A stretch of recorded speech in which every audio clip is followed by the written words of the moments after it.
we reached the milestone of our 20-year anniversary, it seems like an eternity, yet strangely like yesterday.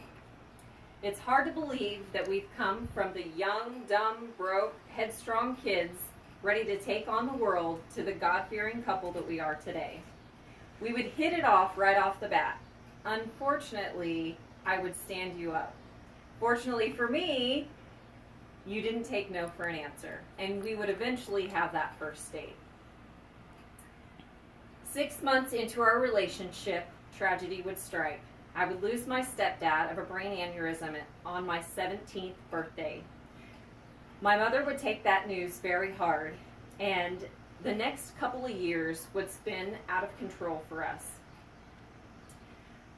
Financially, we would need some help. You moved in at 7 months into our relationship, and you would help out the best you could as kids ourselves financially. Also, 7 months into our relationship, our first Valentine's together, you would write a poem that would forever stick with me. If I didn't know you were the one then, I did at that point in time. We would eventually venture out on our own after I graduated from high school, getting our first place together. We were both hard workers, always have been, and we knew if we wanted something, we were going to have to work hard to get that, which is what we've always done. In 2002, we would purchase our first home together, which we would live at for 12 years and start our family in. We would marry, not in a church, but by doing our taxes together in 2004. So technically, the government in the state of Kansas would consider us married. Over the next few years, we would battle addiction together and struggle financially with some legal problems and substance abuse. Eventually, we would get it together, still God in pursuit of us, but us not in pursuit of God.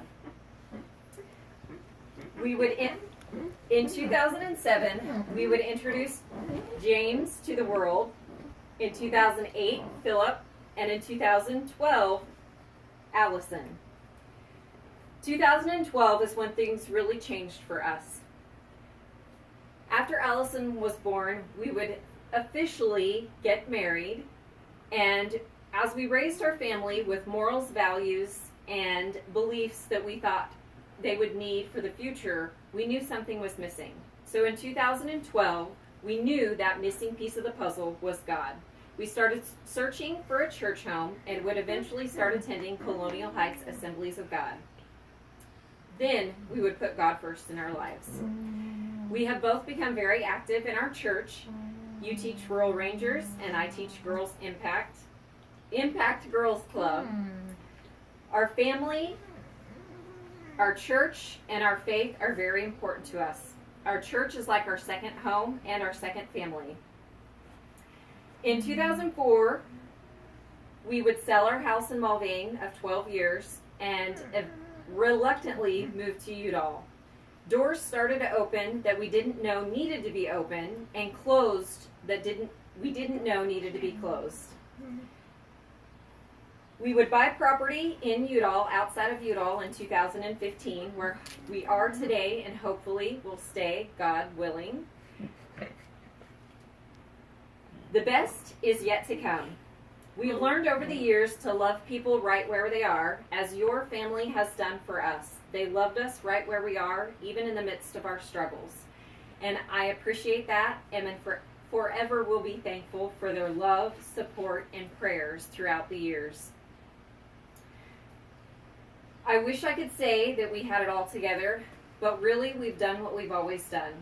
We've loved, learned, and grown together.